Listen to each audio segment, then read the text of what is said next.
कहानी नीरू की है। पंजाब की नीरू की शादी दिल्ली के राहुल से होती है। दिल्ली कितना बड़ा शहर है ना, लेकिन आप लोगों का घर तो बहुत छोटा है। हमारे पंजाब में तो ये बड़े बड़े घर होते हैं कि मजा ही आ जाता है। कोई बात नहीं नीरू, मैं भी तुम्हारे लिए बहुत बड़ा मकान बनाऊंगा बहुत जल्दी। नीरू के पिता जहाँ पंजाब के जाने माने व्यापारी थे, वहीं उसका पति राहुल दिल्ली में एक सिंपल नौकरी करता था। माँ, यहाँ तो घी मक्खन इतना महंगा है कि क्या बताऊं। मैं तो तरस ही जाती हूँ घी खाने के लिए। नीरू की माँ को ये सुनकर बहुत दुख होता है। मेरी बेटी को घी नसीब नहीं हो रहा है और ये बहू यहाँ बैठकर घी में शक्कर डाल रही है। देख वनिता, मैं साफ कह रही हूँ, इस घर में जितना घी आएगा उतना ही मेरी बेटी के घर दिल्ली भी जाएगा। अरे ये क्या बात होती है माँ जी? बेटी का उतना ही करो जो अच्छा लगे। अब क्या मायके से घी और मक्खन तक की सप्लाई करोगी आप? हाँ, मेरी बेटी किसी चीज को तरसे मुझसे बर्दाश्त नहीं होता। अब क्या था, नीरू के मायके में 2 किलो घी आता तो 2 किलो दिल्ली जाता नीरू के पास। एक दिन, माँ बड़ी गर्मी पड़ती है दिल्ली में। इस घर में तो एक ही एसी है और वो भी ड्राइंग रूम में। सारा परिवार एक ही कमरे में सोता है। हाँ बेटा, वो तो हर घर की कहानी है। यहाँ भी एक ही एसी है। अरे बिल इतना आता है कि क्या बोलूं। तभी वहां राकेश आ जाता है। माँ, थोड़ी देर में यहाँ कुछ प्लम्बर आएंगे मेरे कमरे में एसी लगाने। जरा ध्यान से लगवा देना ना माँ। ओए, ऐसे कैसे तेरे कमरे में एसी लगेगा? हाँ राकेश, एक बार बात तो कर लेता। अरे पापा, वो वनिता को गर्मी में नींद नहीं आती। ड्राइंग रूम में सबके साथ सोने में वो अनकंफर्टेबल है, इसलिए। अरे पूरे परिवार के साथ वहां तेरी बहन नीरू भी तो सोती है। वो नहीं हो रही क्या अनकंफर्टेबल? समझ रहा है ना? अगर एसी लगेगा तो एक दिल्ली में तेरी बहन के कमरे में भी लगेगा, तभी तू लगा सकेगा। राकेश वनिता को सारी बात बताता है। वनिता करती भी क्या, मन मार कर बैठ जाती है। माँ, ये लोग ठीक नहीं है, क्या करूं मैं? अरे बेटी, यहाँ आ जा, तू यहाँ आकर रह ले। अरे छोड़ दे ऐसे पति को। कैसे छोड़ दूं माँ? समाज क्या कहेगा, लोग क्या कहेंगे? वैसे भी मेरा एक बेटा है मयंक। अरे हटा बेटा, तेरी उम्र ही क्या है, इतनी परेशान रहेगी तो काम कैसे चलेगा। खैर, बात आई गई हो जाती है। माँ को लगता है कि नीरू ठीक है, तो वहीं नीरू के मन में एक ही लाइन चल रही होती है, यहाँ आ जा। माँ ने तो बोल ही दिया है कि यहाँ आ जा। बस मयंक थोड़ा सा बड़ा हो जाए, इन गरीबों को छोड़कर मैं वापस माँ के पास ही चली जाऊंगी। वो इसी सोच में बाजार में चल रही थी कि मैम, आपका दुपट्टा जमीन को छू रहा है। नीरू जैसे ही उस लड़के की तरफ देखती है, देखती ही रह जाती है। हाय रे, कितना सुंदर लड़का है ये। अब क्या हुआ? मैंने कहा आपका दुपट्टा। तो खुद ही उठाकर दे दो ना। लड़का समझ जाता है कि नीरू उस पर फिदा हो चुकी है। वो उससे उसका नंबर लेकर चला जाता है। अब क्या था, नीरू और रोहित में लगातार बातें होने लगती है। मैं हरियाणा का रहने वाला हूँ, यहाँ एक बड़ी कंपनी का मैनेजर हूँ। अच्छा, और कितने बच्चे हैं तुम्हारे? बच्चे? अरे मेरी तो शादी भी नहीं हुई है।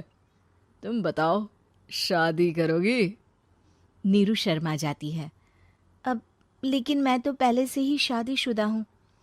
मुझे फर्क नहीं पड़ता, बस तुम शादी कर लो, भाग चलते हैं। बहुत पैसे वाला हूं मैं, हमेशा खुश रखूंगा तुम्हें। नीरू रोहित से मिलकर सारा प्लान बना लेती है और फिर एक दिन घर से भाग जाती है। दोनों शादी कर लेते हैं। शादी के बाद, क्या बात है नीरू, तुम्हें परेशान सा देखता हूँ, सब ठीक तो है ना? हाँ हाँ, सब ठीक है।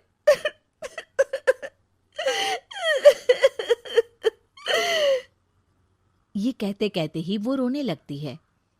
अरे क्या हो गया, रो क्यों रही हो? मैंने तुमसे एक बात छुपाई है और और वही बात अब मुझे परेशान कर रही है। रोहित, मेरा एक बेटा भी है, उसका नाम मयंक है। क्या बात कर रही हो? ये तुमने मुझे पहले क्यों नहीं बताया? देखो नीरू, मेरी माँ को मैंने ये नहीं बताया है कि तुम शादीशुदा हो। बच्चा मैं मैनेज नहीं कर पाऊंगा। नीरू को समझ में नहीं आता कि वो क्या करे। तुम उस बच्चे को अपनी माँ को क्यों नहीं दे देती? नीरू चुपके से माँ को फोन करती है। माँ, क्या मयंक को तुम रख सकती हो? बेटा, मैं राकेश के साथ बात करती हूँ। आखिर घर का बेटा वही है, जो वो बोलेगा। वैसे भी बेटा, तूने जो किया है ना, उसके बाद से पूरा घर तेरी बुराई कर रहा है। मैं भी अब किसी से तेरे लिए लड़ नहीं सकती। राकेश बेटा, नीरू ने तो जो किया बहुत ही बुरा किया, लेकिन मैं सोच रही थी कि क्यों ना मयंक को हम यहाँ ले आए। तभी वनीता बोल पड़ती है। वाह जी, ऐसे कैसे यहाँ ले आए? यहाँ क्या भंडारा भरा है? और जिस बच्चे की माँ ने नहीं सोचा, उसके लिए हम क्यों सोचे? नीरू को एक बार तो अपने बच्चे के बारे में सोचना चाहिए था ना। अरे लेकिन तेरे पास भी तो लड़का नहीं है ना वनीता। माँ, वनीता ठीक बोल रही है। कल को वो बड़ा होकर इसी घर का हिस्सा मांगेगा तो हम क्या करेंगे? माँ कहती भी तो क्या, वो चुप रह जाती है। वहीं नीरू का पहला पति कहता है। माँ, अगर आज भी वो वापस आ जाए तो मैं उसे माफ कर दूंगा। बेटा, गरीबी चीज ही ऐसी है, क्या करेगा? तू तो अब मयंक का सोच। वो बेचारा तो बिना माँ का हो गया। मयंक के खातिर तू दूसरी शादी कर ले बेटा।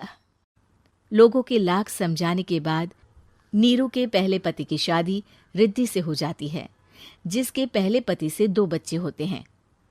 देखो जी, मैंने शादी सिर्फ बच्चे के खातिर की है। मैंने भी शादी सिर्फ बच्चों के खातिर की है। वहीं नीरू के दूसरे पति के मन में ये बात घर कर जाती है कि नीरू एक मासूम बच्चे को उसके खातिर छोड़ कर आई है। अब देखो नीरू, मुझे लगता है कि जो औरत अपनी कोख का बच्चा छोड़ सकती है, वो तो कुछ भी कर सकती है। कल को तुम्हें मुझसे अच्छा कोई मिल गया तो तुम तो मुझे भी बाय बाय कर दोगी ना। नीरू को अब उसका दूसरा पति ताने देना शुरू कर देता है। तंग आकर नीरू उसके यहाँ से भागकर अपने पहले पति के पास चली जाती है, लेकिन ससुराल में क्या लेने आई है नीरू, मयंक को? नहीं नहीं सासू माँ, मुझसे गलती हो गई, मुझे माफ कर दीजिए। नीरू, अब वक्त खत्म हो गया है, मेरी शादी हो चुकी है। तो छोड़ दो ना उसे, हमारा बच्चा है। मैं आपको अपनी माँ नहीं मानता, मेरी नहीं मान तो बात अच्छी है। नीरू मयंक की बात सुनकर समझ जाती है कि उसके पास अब न आसमान रहा ना ही जमीन।